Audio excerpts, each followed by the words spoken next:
ओम नमो भगवते वासुदेवाय। ओम नमो भगवते वासुदेवाय। परम पवित्र ग्रंथ श्रीमद् भगवद गीता के 5वें अध्याय का 25वां श्लोक है।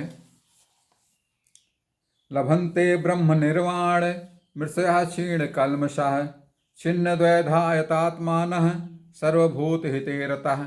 अर्थात जिनके सब पाप नष्ट हो गए हैं, जिनके सब संशय ज्ञान के द्वारा निवृत्त हो गए हैं, जो संपूर्ण प्राणियों के हित में रत हैं और जिनका जीता हुआ मन निश्चल भाव से परमात्मा में स्थित है, वे ब्रह्मवेत्ता पुरुष शांत ब्रह्म को प्राप्त होते हैं।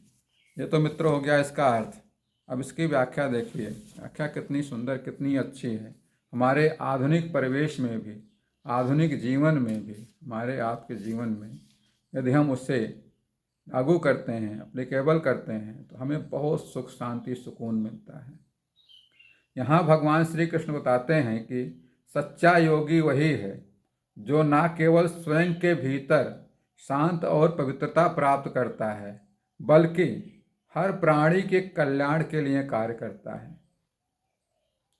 जो मुनि अर्थात ज्ञानी पुरुष वो है जो अपने मन और इंद्रियों को संयमित कर लेते हैं और अपने जीवन में सभी प्राणियों के हित में लगे रहते हैं। वे द्वंद्व और मोह से परे होकर अपने संदेहों को समाप्त कर लेते हैं। इस प्रकार उनके भीतर की सभी अशुद्धियां अर्थात पाप समाप्त हो जाते हैं। ऐसे साधक जिन्होंने आत्म संयम प्राप्त कर लिया है और सच्चे संतोष का अनुभव कर रहे हैं, वे ब्रह्म निर्वाण अर्थात परम शांति को प्राप्त होते हैं,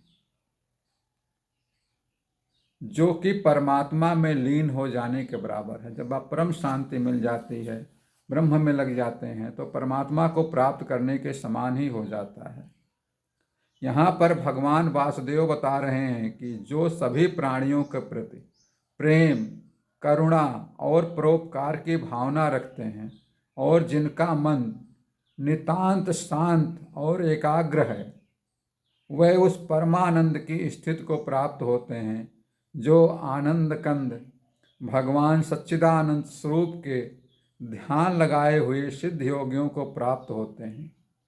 दोस्तों, गोस्वामी तुलसीदास जी ने लिखा हुआ है, परहित वश जिनके मन माही तिनका जग दुर्लभ कछु नाही। बस मित्रों, आज के लिए इतना ही। से अगले श्लोक के लिए कल फिर मिलेंगे। तब तक के लिए श्री कृष्ण शरणम मम। श्री कृष्ण शरणम मम।